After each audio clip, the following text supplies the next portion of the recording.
Hey, what's going on, guys? So today we're going to be making a review of the Redragon K552 Kumara mechanical gaming keyboard. But before we talk about this, I want to tell you one very important thing that many people make a mistake about, and I also did, so I really want to tell you about this. When you go to the Redragon official site and you search up the Redragon K552, this comes up. And when you press buy on Amazon, this page opens up, alright? Now, but what most people do is that they go straight to Amazon and search up Redragon K552, and then this comes up. Now, this keyboard and this Redragon keyboard are two different K552 versions of the keyboard.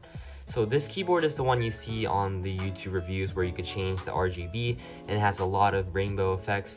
And this one is the one I'm going to be doing a review of, which does not have like a lot of RGB settings and custom settings that you can make. So this is the one I'm going to be making a review about because it's Amazon's choice, and I feel like a lot of people mistakenly buy this one. So I'll be making a review on this Redragon K552 mechanical gaming keyboard.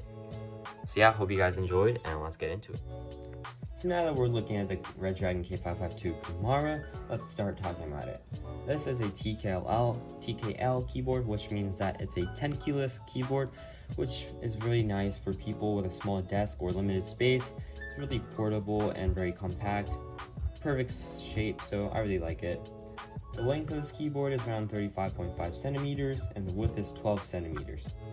The height is 3.5 centimeters, which is a little bit adjustable, which we'll talk about later.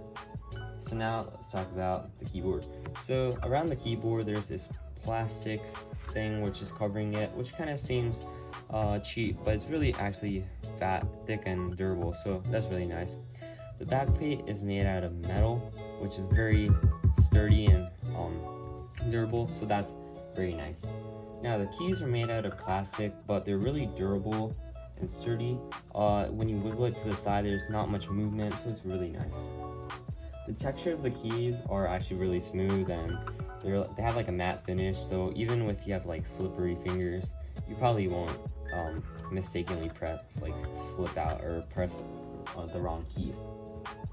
Yeah, but one thing that I would change about these keys is the font. The font is mad ugly, so it has like this weird gaming / robotic theme, which is so outdated, so old. It's like really ugly, so I don't really like that. That one I would change. But it does come with this thing where you could pluck out the keys, so you could just buy a second market keyboard keys and just add it on. So yeah, that's cool. Now, the RGB. Let's talk about the RGB because that's what's really important about this keyboard. Now, the RGB does illuminate the keys really well, but the brightness really isn't the best. You can change the brightness by pressing function and then this up arrow, which will increase the brightness, and then the down would obviously decrease the brightness. And then you could press the D on the right arrow, function right arrow, which will increase the speed of the RGB flashing, and the left arrow, which will decrease the speed of the RGB flashing. Now, by holding the function key and pressing insert, you could change the lighting effects of the RGB. Now, in the description of the Amazon description where you buy this keyboard, it says it has 19 lighting effects and like 2 custom RGB profiles which you can make. The 2 custom profiles you can make are true, but it does not have 19 effects. That's complete BS. It only has 9 different RGB settings, lighting effects, and to prove that, when the keyboard comes and you read the manual, it says it only has 9 custom lighting effects. So the first one is the snake, and then the next is left to right, water drop, steady on, tracking, breathing, zone define, wave, and minimizing. Well, you could actually press function 1, 2, 3, 4, 5, 6, 7, 8, which are like custom RGB settings for like specific games. For example, function 1 is for first person shooter games, function 2 is for crossfire games, function 3 is for Call of Duty mode, function 4 is for real-time strategy. It's like for specific games, which I really think I'm not going to use, so that's the RGB, that's kind of useless too. But I mean, by pressing function 9 and 0 and then pressing function home, you could press keys and make your own custom RGB profile, which is really cool. But one thing you need to be worried about is the RGBs for this. You can't change the color. So what I mean by that is that the first row with all the function keys is always going to be red colored. Second row with the numbers are always blue colored. Third row with like the tab and QWE is always going to be orange color, and then so on. The caps, the fourth row is always green, the fifth is always yellow, and the sixth is always purple. You can't change the color of the keys specifically, so you can't like make it all red or all blue. You can't do that. I went to the site, I got the software and I tried to edit it, but no, it doesn't work. It's always going to stay as these colors, so you can't change the colors, but you could make a RGB profile for which key caps, for which keys the RGBs are on and off. So that's it. That's literally all it is.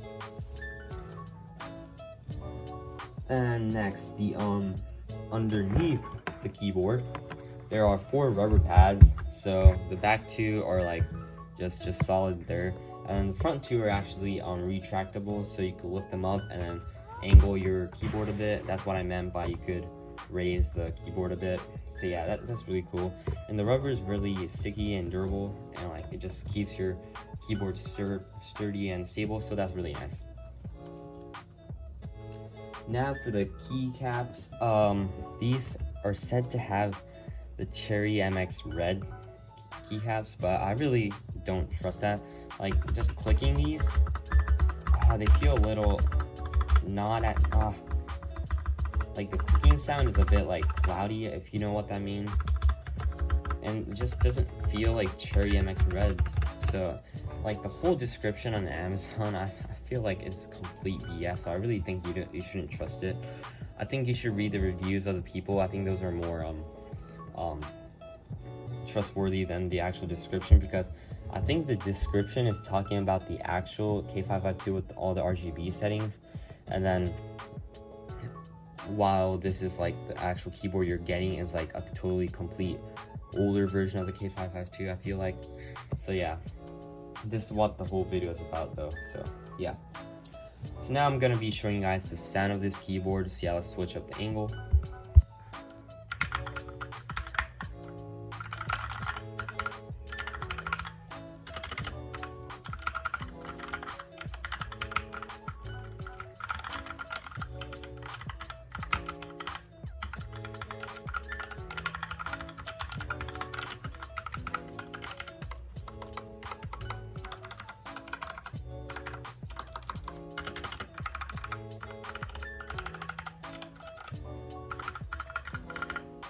Alright guys, so that's it for the review of the Redragon K552 Kumara. So thank you guys for watching, and if you thought this video was helpful, please make sure to like and subscribe. I'm trying to reach at least 100 subs by the end of the summer, and summer just started, so I still have like a few months to reach 100 subs. But yeah, so if you guys thought this video was helpful and you want me to continue further making some reviews for keyboards or mouses or how-to videos, just leave it in the comments and I'll make them. So yeah, see you guys later.